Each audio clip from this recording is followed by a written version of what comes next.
Hey guys, this is Jackie, and today we're going to talk about Pretty Little Liars Season 5, Episode 22, To Plea or Not to Plea. First off, let me say this episode made me very, very mad. After it was over, I basically had a little meltdown because it made me so angry.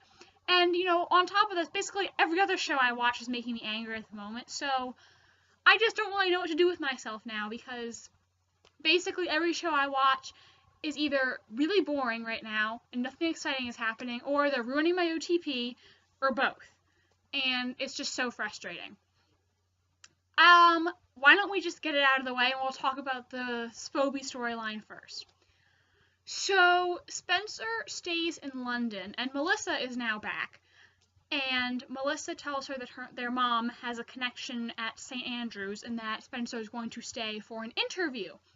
What really bothers me is Colin said that Melissa and Ren were in Kent together.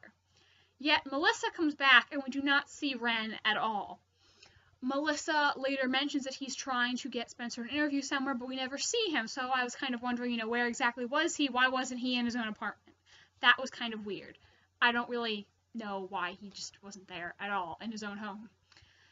And so Colin invites Spencer to go see a Shakespeare play with him.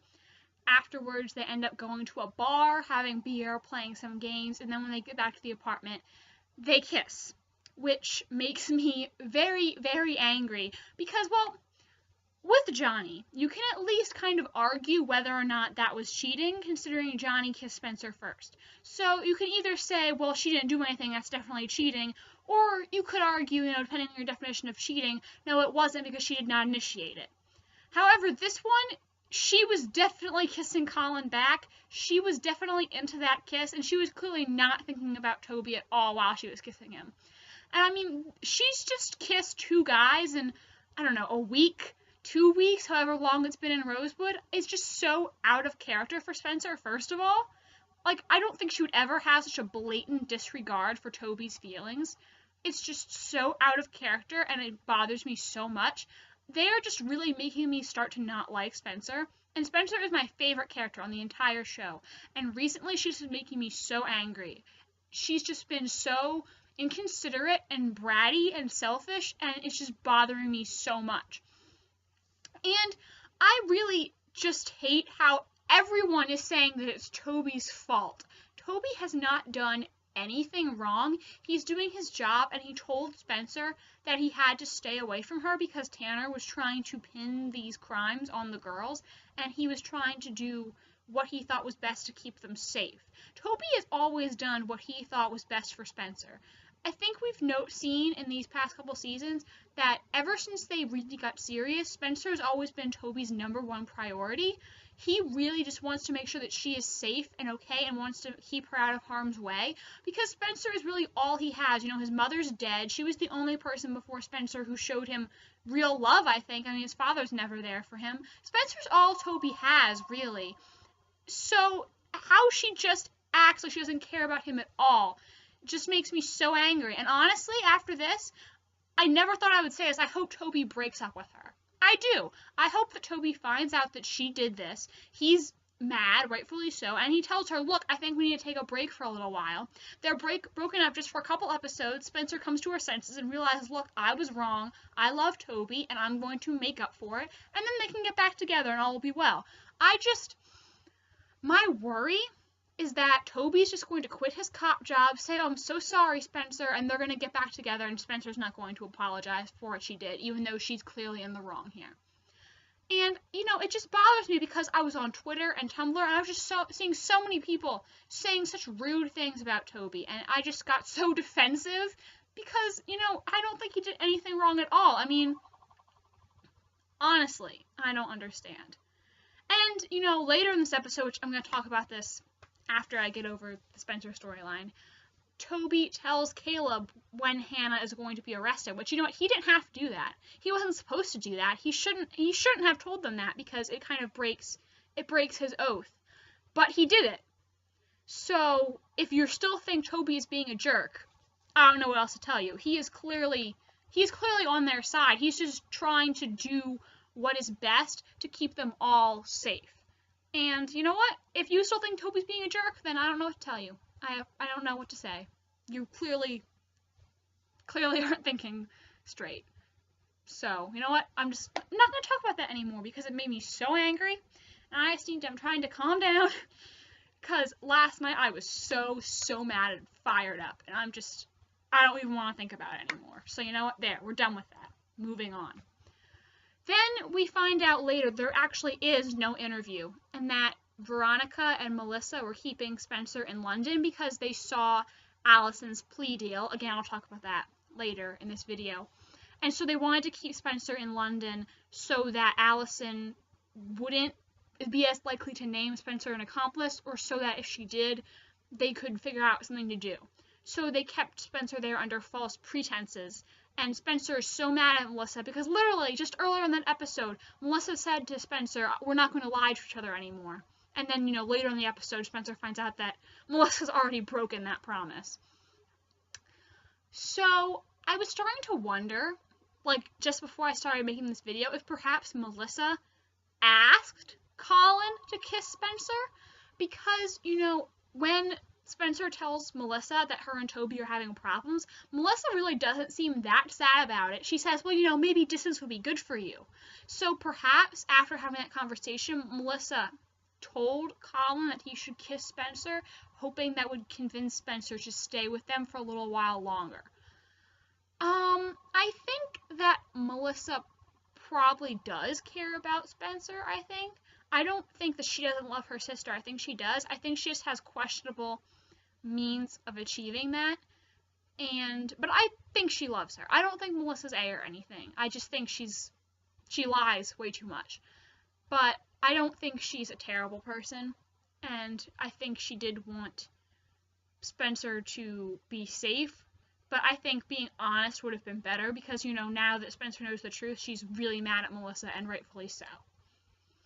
I don't think I forgot anything I wanted to talk about there. If I think of something, I'll just tell you guys. Then, like I mentioned, Hannah gets arrested. Now, apparently, in the barrel, which we still don't know what's in it, there were bone fragments, but they were so small they couldn't get DNA. Of course. Funny how that always happens. Oh, well, we don't know who's in there. Sorry, guys. The Rosewood PD is the worst police department at identifying remains. They're a joke. That police department is a joke. And so Allison's lawyer offers Allison a plea deal where she said that they were going to lessen her sentence. She could go from having life without the possibility of parole if she's convicted to having 15 years out on good behavior after 10 if she takes the plea deal and agrees to name one of the liars as her accomplice. She has to incriminate someone else, and Hannah is the number one suspect because of the storage unit where Tanner saw Hannah and Caleb coming out. And it seems like Allison's going to take it because I really think that A is getting people to torment Allison in prison because, well, first of all, we saw A put the money in the Bibles. I mentioned this in my last video about how I thought A had help. And because, A could not get into that prison unless they were another prisoner, and that just doesn't make any sense. So I really think there has to be an inside person, someone who A is paying off to make life a living hell for Allison. And so Allison considers taking the deal if they'll agree to transfer her to a minimum security prison where she can be safe, but then she decides not to. I'm kind of honestly a little disappointed that Allison even considered that. If it was me, obviously I would want to do what was best for me. I would not want to go to prison for my entire life for something I didn't do, but I would never be able to live with myself if I made an innocent person suffer the same fate. I would not be able to sleep at night. I don't know how anyone would be able to do that and not feel remorse. I'm kind of a little disappointed that she even thought of that. But, not an Allison fan. Will probably never be an Allison fan. Maybe if Allison shows remorse, like I said before, I can dislike her a little less. But right now, I am still not ruling out that Allison is the person who hit Bethany. And I feel like, you can't really forgive someone when they tried to murder another person. That's just one of those things that's not forgivable to me unless you're doing it in self-defense. That and rape are just things that I will never, ever, ever excuse. I don't care. You tried to kill someone, tried to rape someone. Doesn't matter. That just makes you a terrible person, I think. Unless you're killing someone in self-defense or if you're not fully mentally competent. Because then, that's excusable, I think.